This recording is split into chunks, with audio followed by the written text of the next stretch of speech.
इनको तो ऐसा लगता है कि जब मोदी जी का जन्म हुआ और जब मोदी जी 2014 के बाद प्रधानमंत्री बने तब इनके पास पहनने को कपड़े आए, वरना उससे पहले तो ये पीपल के पत्ते पहनकर घूमा करते थे, जानवरों का शिकार किया करते थे। ये देश जो है ये पूरा कुछ भी नहीं था, ना लोगों के पास रहने को घर थे, ना खाने को रोटी थी। मोदी जी एक दिव्य पुरुष हैं जिन्होंने अवतार लिया और उसके बाद लोगों को खाना भी दिया, सर ढकने को छत भी दी, कपड़े पहनने सिखाए, सब कुछ मोदी जी ने कराया है।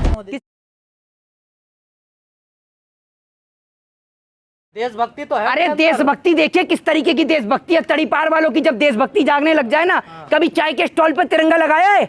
बताइए। आज लग रहे हैं ना, हैं? जब भीख मांगते थे भीख के कटोरे पे तिरंगा लगाया है? ये बताइए। जब बांग्लादेश की आजादी की लड़ाई लड़ रहे थे तब तिरंगा लेके गए थे क्या?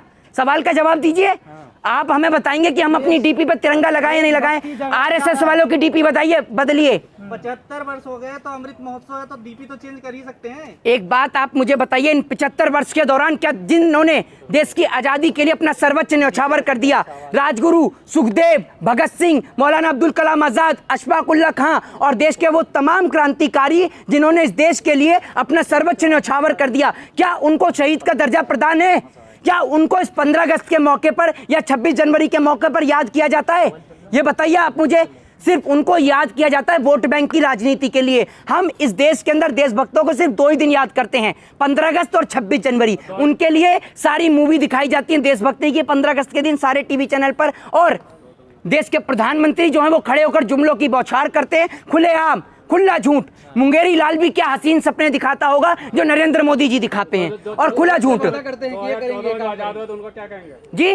2014 में जिनको आजादी मिली थी उनके तो 75 वर्ष तो नहीं हुए, वो नहीं मनाएंगे। अच्छा। वो तो तभी मनाएंगे जब कंगना रनावत जी की जब पूरे 75 वर्ष की वर्षगांठ होगी ना देश की आजादी की, वो लोग तब मनाएंगे। वो लोग नहीं मनाएंगे क्योंकि उनका क्या है, वो लोग सोच रहे थे कि सावरकर के पैर पड़ने से ही आजादी मिल जाए, लेकिन ये आजादी तो भगत सिंह ने छाती पे पांव रख के छीनी थी अंग्रेजों से। तो सावरकर वाली आजादी चाहते थे ना, और सावरकर हमेशा इस देश के अंदर गुलामी चाहते थे। तो ये लोग क्यों मनाएंगे देश की आजादी के 75 साल? इनको तो ऐसा लगता है कि जब मोदी जी का जन्म हुआ और जब मोदी जी 2014 के बाद प्रधानमंत्री बने तब इनके पास पहनने को कपड़े आए, वरना उससे पहले तो ये पीपल के पत्ते पहनकर घूमा करते थे, जानवरों का शिकार किया करते थे। ये देश जो है ये पूरा कुछ भी नहीं था, ना लोगों के पास रहने को घर थे, ना खाने को रोटी थी। मोदी जी एक दिव्य पुरुष हैं जिन्होंने अवतार लिया और उसके बाद लोगों को खाना भी दिया, सर ढकने को छत भी दी, कपड़े पहनने सिखाए, सब कुछ मोदी जी ने कराया है। अवतार नहीं मानते मोदी? किसको? मोदी जी को। अरे मोदी जी अगर अवतार हैं तो ये बताइए मुझे, अवतार इस देश के अंदर हम उन लोगों को मान सकते हैं जिन्होंने इस देश की आजादी के लिए अपना सब कुछ न्यौछावर कर दिया। वो इस देश के लिए अवतार थे। परिवार छोड़ दिया है देश के लिए। कौन? मोदी जी। ये आप जैसे पत्रकार पूरे देश की महिलाओं को अपमानित करते हैं। आपके कहने का अर्थ ये है कि अगर कोई देश के लिए कुछ करना चाहे तो पहले उसको अपनी घरवाली को छोड़ना पड़ेगा। आप पत्रकारिता कर रहे हैं, क्या अपनी बीवी को छोड़ रखा है अपने घर? उन्होंने बीवी कब छोड़ी बताइए? छोड़ नहीं रखी है। कब छोड़ी? अरे छोड़ नहीं रखी है। कहा बचपन में हमारा कुछ हुआ था तो हम कर नहीं पाए। बचपन में तो भैया किसकी शादी होती है और किसका कुछ होता है, जरा आप ही बता दीजिए। पहले बचपन में शादियां नहीं होती, गोने नहीं किसकी होते थे। हैं? शादियां गोने आपने। अरे तो मोदी जी ने बाल विवाह किया है भैया, मैं नहीं कह रहे, पत्रकार कह रहे मोदी जी ने बाल विवाह किया है। आप ये कह रहे हैं? परंपराओं को जानते नहीं आप? भारत में क्या किसकी परंपराएं चलती थी पहले भारत में? अरे वो तो चलती थी, कितने टाइम पहले चलती थी। है सती प्रथा पर बैन लगाया गया, बाल विवाह पर बैन लगाया गया है। मोदी जी की 70 साल से ऊपर है, ये आपको पता नहीं है क्या? अरे भैया मोदी जी कुछ भी कर सकते हैं, कुछ भी कह सकते हैं। मैं आपको कहता रहा हूँ कि मुंगेरी लाल भी क्या हसीन सपने दिखाता होगा जो नरेंद्र मोदी दिखाते हैं। ये झूठ बोलने में माहिर हैं। घर परिवार तो छोड़ा ना देश की खातिर। देखिए भैया आप एक बात मुझे बताइए, देश के खातिर घर परिवार क्या छोड़ दिया उन्होंने? ये बताइए कौन सा घर परिवार छोड़ दिया? भगत सिंह ने अपना घर परिवार छोड़ा था देश की आजादी के लिए, अपने माता श्री अपने पिता श्री सबसे मिला करते थे, बताइए ना। लेकिन आजादी की लड़ाई भी लड़ी और अंग्रेजों के खिलाफ जंग भी लड़ी। मां से जाकर नहीं मिलते क्या? मोदी जी भी तो मिलते हैं ना। आपने कह दिया ना घर परिवार छोड़ दिया, ये बताइए ना आप मुझे। वो फोटो नहीं खिंचवाते थे ना, फर्क कितना है ना, फोटो नहीं खिंचवाते थे। भैया एक बात मुझे बताइए, कौन सा नहीं मोदी जी का कोई घर नहीं है जहाँ? तो मोदी जी फुटपाथ पे रहते हैं, झुग्गी में रहते हैं मोदी जी।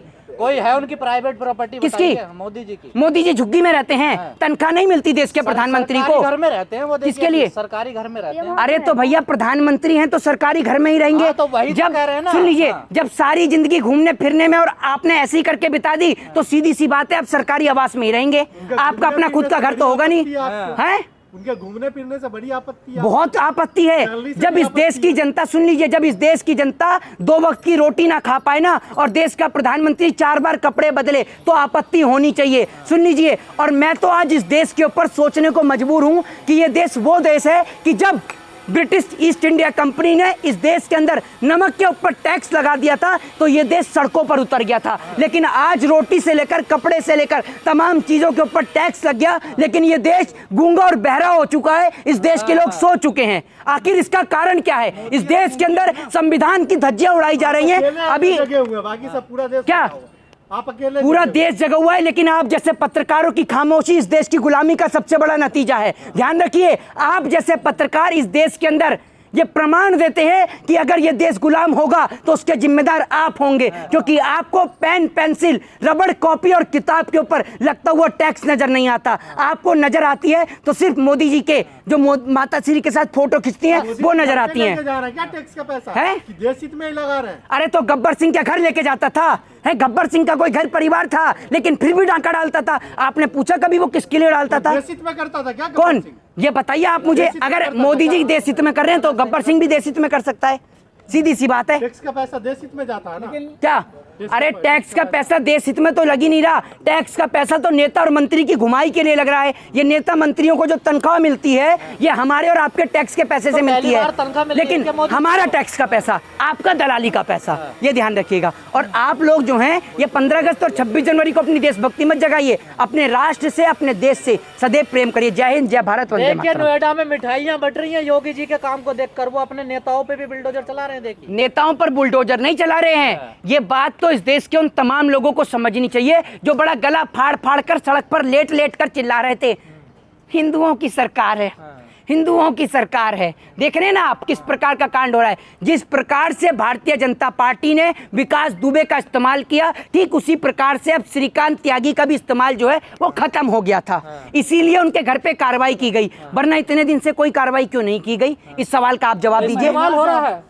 भारतीय जनता पार्टी देश के अंदर तमाम लोगों का इस्तेमाल करती है, चाहे वो इस देश के अंदर SC ST OBC के लोग हों, चाहे इस देश के अंदर वो ब्राह्मण हो, चाहे शूद्र हो, चाहे वैश्य हो, चाहे क्षत्रिय हो। लेकिन समय रहते जो व्यक्ति समझ गया, संविधान को अपना लिया, तो वो बच सकता है, वरना ये देश की बर्बादी। ब्राह्मणों का भी इस्तेमाल करती है बीजेपी। अरे कमलेश तिवारी की तो हत्या ही करा दी गाजियाबाद में। आपने देखा नहीं कि एक परिवार को, पूरे परिवार को कुल्हाड़ी से काट दिया गया था? बताइए ना आप मुझे। और दूसरी बात ये कि ये जो जातिवाद वाला जो फैक्टर है ना, इसके ऊपर बात ही ना करें तो ही बेहतर है, क्योंकि इस देश के अंदर सबसे बड़े गर्व की बात यह है कि हम आज़ादी का 75वां साल मना रहे हैं और हम सबको एक होना जरूरी है। हम हिंदू, मुसलमान, सिख और ईसाई से पहले, सबसे पहले हम इस देश के नागरिक हैं और हम इंडियन हैं, तो हमें गर्व से कहना चाहिए I proud to be Indian. जय हिंद, जय भारत, वंदे मातरम।